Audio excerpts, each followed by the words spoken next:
Welcome back to the Webby and O'Neill channel. It's that kind of day. Transfer news, Anthony from Ajax, Cody Gakpo, they're all linked to a move to Manchester United, so we're going to be discussing them, plus more later on in the video. Now, Tony, first of all, I'd like to talk about Anthony from Ajax. He's a good player, tricky, he's an intelligent player. We've spoke about him many times on here. The main thing is Ten Hag wants him. It looks like Man United are going back in again with a higher bid, and quite right. Manchester United have to back the manager. They've not done it in the past. There's many incidences under Ole, under Mourinho, under Van Gaal, all of them. This manager needs backing. As I've said before, last chance saloon, we need a manager and he needs backing. Anthony is the man. We need him. I know there's a couple of players in his position, but this squad is not good enough, okay? There's lots of players here what need moving on, but now is not the right time. We need players in to add to the squad, and Anthony fits the bill. And if your manager wants him, we've got the money, it looks as though it's there, then get him. The cost is immaterial. He's the man the manager wants. Going back in with another bid, I think if we'd have got that deal sorted out earlier on in the transfer window, I think we might have got him for a bit less. With Anthony, look, there's not a lot more I can say about him that I've not said in the last few months, last season when we've discussed him. Yeah. But I just feel with Anthony, it's a lot of money for a right winger when we've already got Sancho who can play that role. With me, I think we still need an out-and-out centre-forward, because centre-forward, score your goals, win your games. You've got Martial. Rashford, it looks like he considers as a centre-forward with Ronaldo. Is that enough to get you through a league season with other competitions in the mix as well, especially if you're going far in them competitions? I don't think it is. And the other news out there is Cody Gakpo. He's been linked, but I think that all hinges on whether PSV get through against Rangers into the qualifying stages of the Champions League, well, the group stages of the Champions League. The thing is, with that signing, if PSV get knocked out, like you say, it's not a guarantee that we're going to sign him. As you've seen with many transfers with Man United, they take time, they falter. Well, there's only 8-9 days left anyway. So it would be a struggle to get it over the line. I don't think the agents have spoke to each other about any agreements or anything, and the clubs haven't. I think it's all a matter of word of mouth, rumour. Is he going to sign? Isn't he going to sign? If or when?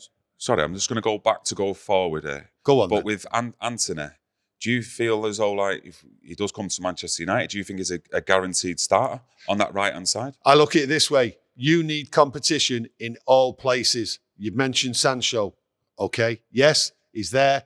Looked good the other night. We want him to improve. 70-odd million pound player.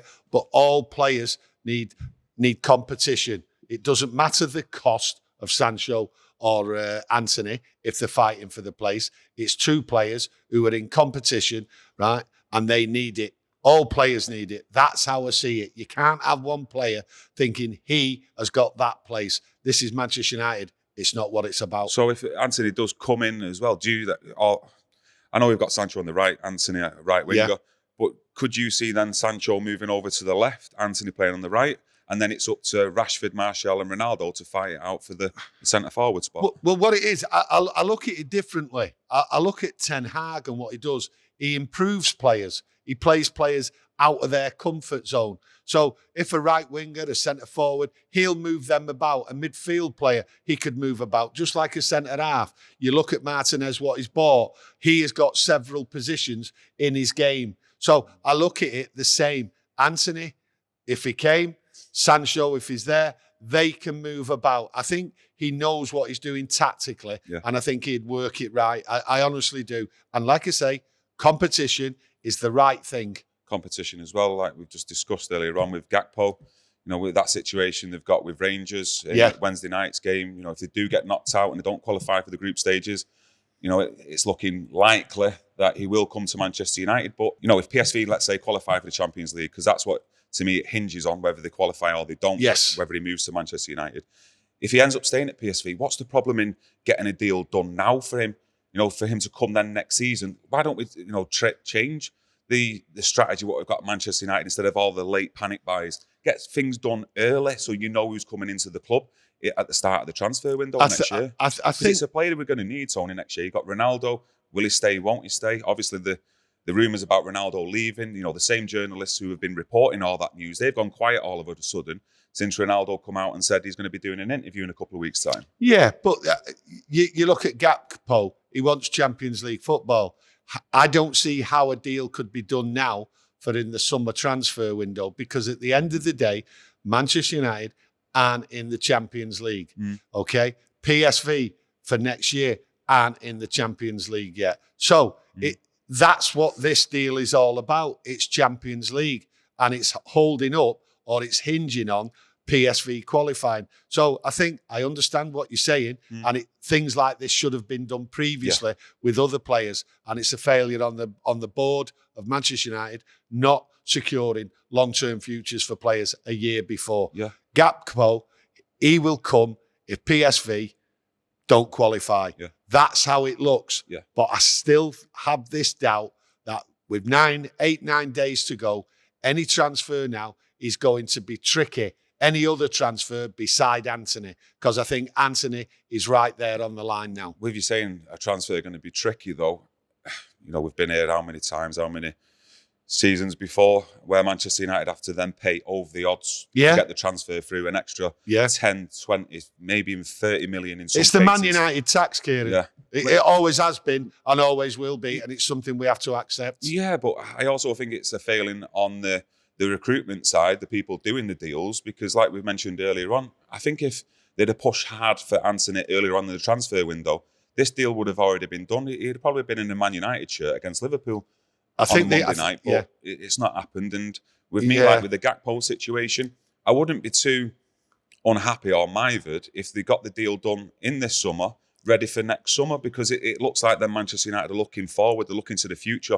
with recruitment instead of all this late panic buys. That's a nice scenario, but there's too many obstacles I see in the way of that, right? And you also have to look at the way players are recruited, how long it takes, the people doing it. And as we know, it's been chaos with the recruitment. So it's going to be very hard to get something or any transfer over the line, but we've got one more to do, and that's all I believe. And I believe it's Anthony. What we're looking for is players out. Unfortunately, there's one player being talked about going out, and that's Gardner to Everton. And I think that really is... It's a strange one for me. It's a very, very strange one. Looking from the outside in, I've always been a big fan of Gardner. I know you have, and Webby, and a lot of yous out there. But obviously, looking from the outside in, Ten Hag sees him every day in training, and he knows what his qualities are like. He knows what his attitude in training's like. So obviously, he knows a lot more than we do.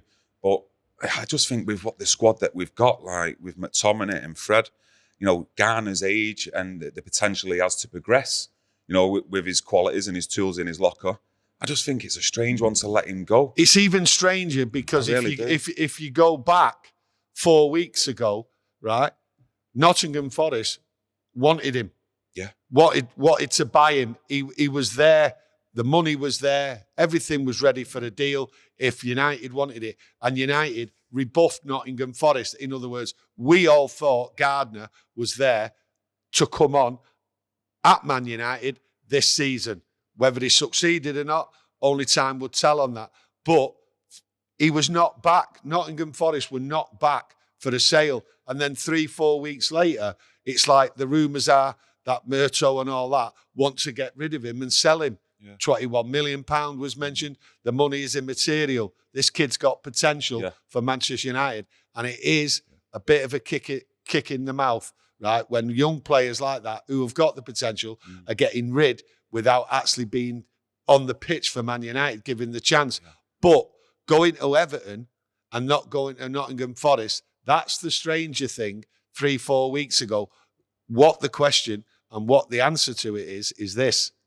Why have Man United changed their mind on Gardner? Has someone seen something? Has Ten Hag seen something? We don't know. I think at some point we'll get to know. Yeah, no, of course. But we was talking about that midfield area. Obviously, there's still the odd report. Don't get me wrong, I'm not too clued up with all this tier 1, T2, T3 journalists. You know, who's the best, who's not, who's reliable. Sort of we thing. are. I know we're the most reliable YouTube channel out there, Tony. I know that. And I'm sure a lot of you out there know that. But, you know, Frankie de Jong gets mentioned now and again as though, like, there's a possibility for a deal still to be done.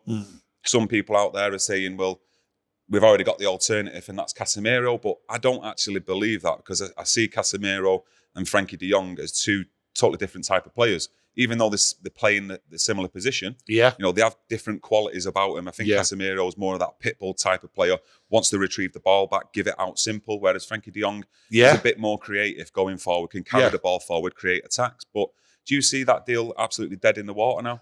No, I don't see it dead in the water, but I think Man United, deep down, have left the money there for him. And I think if they get him, they get him. If they don't get him, I think they're planning. I think Man United are actually planning without him. And like you say, Casemiro, different player to him. Like you say, Pitbull, maybe a Pitbull, but he's there to graft and just get the tackle in and distribute the ball. There's more to Frankie de Jong's game. But I think United are quite happy at the moment with what they've got. If they get Anthony, I think they'll be happy. If de Jong comes, he comes. If he doesn't, then they're moving on, and I think they're actually planning for him. The only other player I know what's going out in the transfers is Bailly to Marseille. And at the end of the day, he's surplus to requirements. Sorry to interrupt, but as Bailly, when he's match fit and he's playing, how do you rate Bailly? Do you think he's like a good defender, a great defender, world class? 3 brackets there for you. Good, great, world class. To me, he's a good defender on his day. I've seen him play some games, like one that sticks out in my mind is Chelsea away. Absolutely great performance. Yeah. And there has been other really great performances, but there's also been them performances where his concentration is just all over the place. Yeah. What it is with Erik Bailly, he has his good game, right, which shows you he's got the class. But unfortunately, he has his bad games, right? And you can't rely on that. Yeah. He has very indifferent games. He could be playing well during the game, and then suddenly that nightmare tackle or that nightmare concentration, like kick, just something goes wrong with him. And unfortunately, that's not good enough. Not for a team going forward. I like the fella, but he's not Man United standard, and he's not top class. Yeah, to me, he's got all the attributes there of his pace, his passing. But like you say, you just have that odd moment of just losing the plot. And more often than not, it's been on the injury table. And going forward, we need to be building for the future. That's right. You can't rely on people who are constantly injured, unfortunately. No, unfortunate for him, but that's the way it is with Erik Bailly. Yeah, all the best to him, though, in his career if he ends up staying at Marseille. I don't think there's any more transfer news, but the one thing that has just popped into my mind to ask you is all that news about Harry Maguire. Did you actually believe that about possible moves to Chelsea, that they were actually interested in Maguire? No, listen, Harry Maguire got dropped. His captaincy is going to be took off him.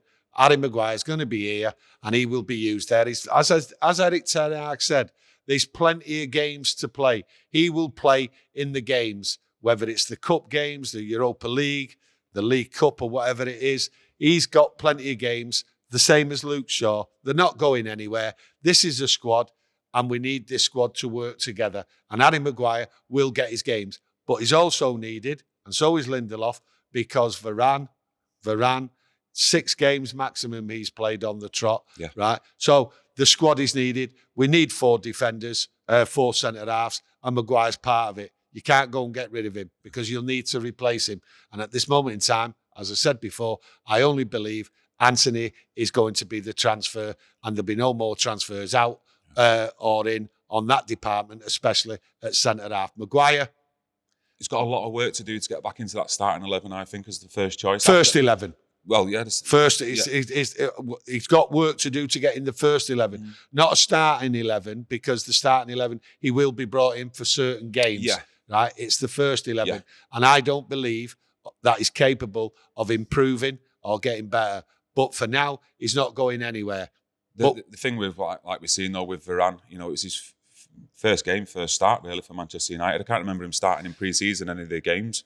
Let me know if I was wrong, but to start and finish the game like he did against Liverpool. Finished with cramp though, didn't he? He got cramp, which is understandable. You'd understand that, and that's why he needs managing. So we've got to look out. The partnership though, it looks good going forward though, Tony. For the first start together in Varane and Martinez, against a top quality opposition in Liverpool. Let's face it, they've done well. They gave a good account on themselves, and it's something for me that should be worked on and built on going forward. But like you say, it's all about managing Varane going forward. Managing Varane, and that's why Maguire won't be going anywhere. he'll get his game time, as will others.